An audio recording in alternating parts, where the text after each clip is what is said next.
البسبوسة هي السهل الممتنع، كتير قوي بيعملوها، وصفات ومقادير ومكونات وطرق كتيرة جدا جدا. من النادر كده انك انتي تلاقي طريقة حلوة تعجبك وتنجح معاكي دايما وتعتمديها وتنجح معاكي البسبوسة.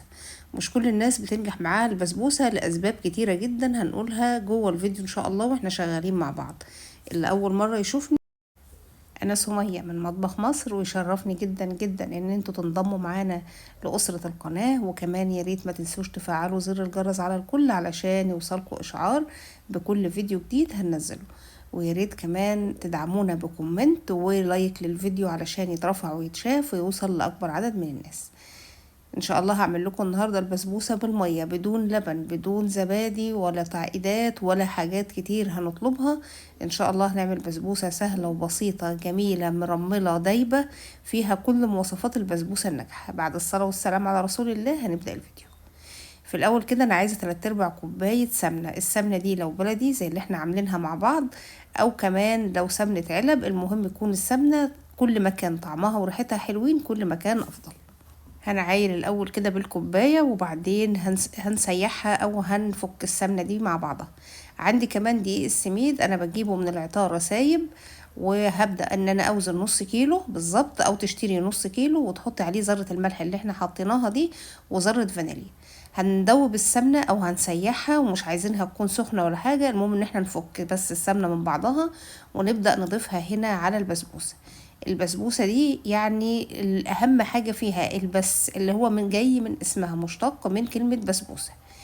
هنبس كويس جدا بقى بعد ما نحط السمنة كده. احنا عندنا نص كيلو دقيق سميد، 3/4 كوباية سمنة، ذرة من الفانيليا وذرة من الملح، مفيش اكتر من كده احنا اضفناه دلوقتي. عايزين نقعد بقى نبس فيها كده لغاية ما تشرب كل كمية السمنة اللي احنا حطيناها. وبعدين لما تمسكي كده البسبوسة في ايدك تلميها تتلم معاكي، وبعدين ترجع تسيبيها تفرول تاني. يبقى كده البسبوسة بتاعتنا تمام. هنركن دول بقى كده على جنب بعد ما بسيناها كويس جدا جدا، ودي خطوة مهمة قوي قوي. بعد كده هنجيب بنفس الكوباية اللي عايرنا بيها السمنة كوباية من السكر، مش فارق لون السكر ولا ان كان حبيبات ناعم ولا خشن ولا اي حاجة خالص. هجيب كوباية من السكر ونفس كمية السمنة اللي هي 3/4 كوباية، بنفس الكوباية اللي احنا بنعير بيها هنحطها على السكر. هنعمل فيهم ايه؟ هنقلبهم كويس ونحطهم على النار لغاية ما نتأكد ان هما خلاص فكوا من بعض. عايزين بقى هنا 3 معالق عسل ابيض، او عسل جلوكوز اللي هو بيجي جاهز كده او بيجي في عبوات من عند العطارين او محلات الحلواني. هنحطهم على النار. انا مش عايزه ان هو سخن قد ما انا عايزه ان انا افكه من بعضه كده، وكل المكونات دي تندمج ويكون لي سائل، ما يبقاش فيه سكر عندي ولا يبقى فيه اي حاجه تانية خالص. زي ما هنشوف مع بعض كده، يدوب هو ياخد على النار دقيقتين على النار هاديه. كل الحاجه هتفك، هنبدا بقى نشتغل بيه على طول. المية هنا في الوصفة بتاعتنا النهاردة بدل الزبادي وبدل الحليب، ومش هتتخيلوا قد ايه البسبوسة هتكون دايبة وجميلة. وهتحسوا ان احنا يعني كنا بنضيف المكونات التانية دي بدون اي داعي، لان ممكن كنا نوقف الوصفة على ان مفيش عندك لبن او مفيش عندك زبادي. هنرجع بقى للبسبوسة اللي احنا مجهزينها، اللي هي السمنة مع دقيق السميد اللي احنا بسيناهم كويس جدا جدا، ونبدأ ان احنا نقلب. المرحلة دي احنا هنقلب مش هنعجن، ويدوب بس كده المكونات هتندمج مع بعضها، يبقى كده خلصنا. ممنوع التقليب الكتير لان ده بقى هيخلي البسبوسة تنشف معانا بعد كده. عندي بقى صينية مقاس 28 وممكن مقاس 30، بس 30 بصراحة هتحسي ان هي هتبقى يعني رفيعة شوية او رقيقة شوية، فمقاس 28 مناسب جدا. ويعني اقل لو 26 هحس ان هي يعني بقت تقيلة شوية، فخلينا في 28 و30. معلقة سمنة كده كبيرة ندهن بيها الصينية كويس جدا علشان البسبوسة يعني تطلع من الصينية بسهولة وما تلزقش معانا.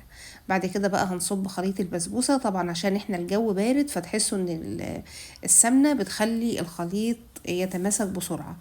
احنا لو في الحر هتلاقوا بقى ان البسبوسة سايحة عن كده شوية. هتبدأي بقى تحطيها في الصينية وتسويها، وكمان تحاولي ان انتي كده تساوي السطح كويس جدا وتنعميه على قد ما تقدري، علشان ده بيفرق في شكل البسبوسة كده وهي طالعة من الفرن. حابة بقى تدخليها سادة زي ما هي كده مفيش مانع. عندك بقى لوز، بندق، مكسرات اللي بتحبيها اي نوع ماشي هتحطي. ما عندكيش حتى لو هتحطي الفول السوداني لو بتحبيه في البسبوسة، هو بيدي شكل كمان لطيف كده لوش الصينية. هنجيب شوية من الفول السوداني وهنبدأ ان احنا نحطهم بأي شكل كده بنحبه، ونبدأ بقى ايه يبقى كده البسبوسة بتاعتنا. نتوكل على الله ندخلها الفرن. انا هشغل الفرن على حوالي 200 درجة، وهرفع الشبكة رف واحد بس من تحت، وهحطها يعني حوالي 40 دقيقة تقريبا. انا مش هشغل الشواية خالص، هشغل المروحة وهنسيب الشواية دي لوقت تاني لما نشوف هنعمل ايه بقى في الشربات. بعد ربع ساعة كده تقريبا هبدأ بقى ان انا احط كوباية ونص من المية وكوباية وربع من السكر. ممكن تبقى كوباية ونص بس انا اكتفيت بكوباية وربع. شريحة ليمون، عصرة ليمون، شوية فانيليا.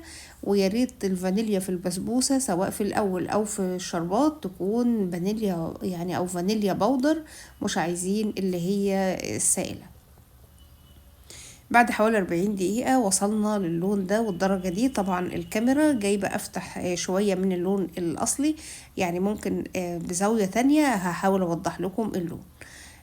يعني ده يعني ممكن يكون قريب من اللون بتاع البسبوسة. اول ما هتخرج معايا من الفرن هنبدأ نطلع بقى الشربات. هو غلي على النار يا دوب دقيقتين اتنين وطفيت عليه. هبدأ بقى ان انا احط لها الشربات. اول بقى ما تيجي تحط الشربات واذا بدأت تشرب كده زي ما احنا شايفين ما شاء الله تبارك الله، تحسي خلاص انت عملت البسبوسة والبسبوسة ناجحة معاكي 100%. طبعا هي هتخرج من الفرن هتحسي ان هي فيها تشققات، دي ما فيش فيها اي مشكلة، معناها ان هي ان شاء الله لما هتسقيها كل ده هيختفي وهتبقى بسبوسة زي الفل.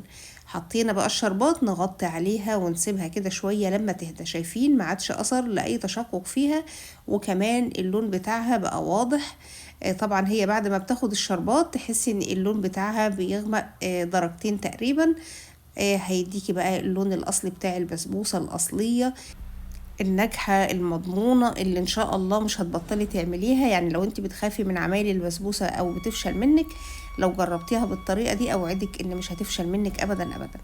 اول ما البسبوسة تهدى كده هتبدأي ان انت تقطعيها على قد ما القطعة هتكون متماسكة، يعني مش بتتفتت معاكي، على قد ما البسبوسة طرية وناعمة. وزي ما هنشوف مع بعض كمان بعد ما نقطعها هنشوف مع بعض شكل القطعة هيبقى متماسك وفي نفس الوقت ناعم ودايب ازاي. يعني الوصفة مجربة يا جماعة وفي منتهى الجمال، هتعجبكم وانا متأكدة ان شاء الله. هتقومي تجربيها حالا هتلاقي النتيجة زي ما انا عاملاها كده بالظبط، هتنجح معاكي من اول مرة. انسي بقى البسبوسة الناشفة وانسي البسبوسة اللي بتفشل معاكي دايما. لو انتي من الناس اللي بتفشل معاكي البسبوسة، لان انا واحدة من الناس زمان كنت دايما كل ما اسمع عن وصفة جديدة اجربها، وبعدين اعتمدت طريقة معينة فضلت كام سنة اشتغل بيها، وبعد كده كل ما بلاقي طريقة كويسة يعني بجدد. يعني الواحد مش لازم يعمل طريقة واحدة ويمشي عليها، لا يعني كل ما يلاقي طريقة اسهل واجمل يجدد ويعمل، مفيش اي مشكلة. شايفين القطعة قد ايه متماسكة وشكلها جميل، لون البسبوسة وحمرها من فوق زي من تحت ما شاء الله واخدة نفس اللون. ما تقلقيش من فترة وجود البسبوسة في الفرن، يعني 45 دقيقة كافيين جدا. احنا عايزينها تستوي، ويعني هي اول ما هتخرج هتشرب شربتها هي هتطرى، فمش عايزين نديها لون من فوق ومن تحت وهي مش مستوية وما نحسش ان طعمها حلو. فيعني فترتها ان هي تطول شوية دي مش مشكلة خالص. المكونات سهلة زي ما قلنا. احنا هنحط مية بدل اللبن او الزبادي. احنا حاطين نص كيلو دقيق، حاطين عليه ذرة ملح وذرة فانيليا، وحاطين عليه 3/4 كوباية سمنة مدوبينها بسيناها كويس جدا. بعد كده حطينا كوباية من السكر على 3/4 كوباية من المية، حطيناهم على النار وحطينا عليهم 3 معالق عسل او 3 معالق من شربات من عسل الجلوكوز، او الاتنين مع بعض ميكس. شايفين قد ايه يا جماعة البسبوسة طرية؟ شايفينها دايبة قد ايه؟ حاجة في منتهى الجمال والعظمة حقيقي والله. اللي اكلوا منها قالوا لي ده احلى واجمل من المحلات. المكونات كده يعني اعتقد ان هي انا قلتها كلها. الشربات ممكن كوباية ونص سكر، كوباية ونص مية، ولكن انا اكتفيت بكوباية وربع بس من السكر، وبالنسبة لي سكرها كان متوازن جدا. اول بقى ما تطلعيها، حابه بقى لما تبرد كده تحطي عليها معلقه قشطه بلدي، معلقه كريمه، شويه كده من الفستق او المكسرات او الفول السوداني زي ما بتحبي. هتاكليها ساده كمان، الطريقه اللي انت هتقدري يعني تاكليها بيها تقدري تعمليها. البسبوسه دي الميزه بتاعتها انها قطع متماسكه وفي نفس الوقت مرمله وبتتفتت منك كده من جمالها. الوصفة بتاعتنا ان شاء الله خلصت، ولكن احنا فيديوهاتنا لسه ما خلصتش، ولسه هنكمل مع بعض اذا احيانا ربنا وادانا العمر. هنكمل مع بعض وصفات تانية كتير، وهنعمل حاجات تانية كتير جدا.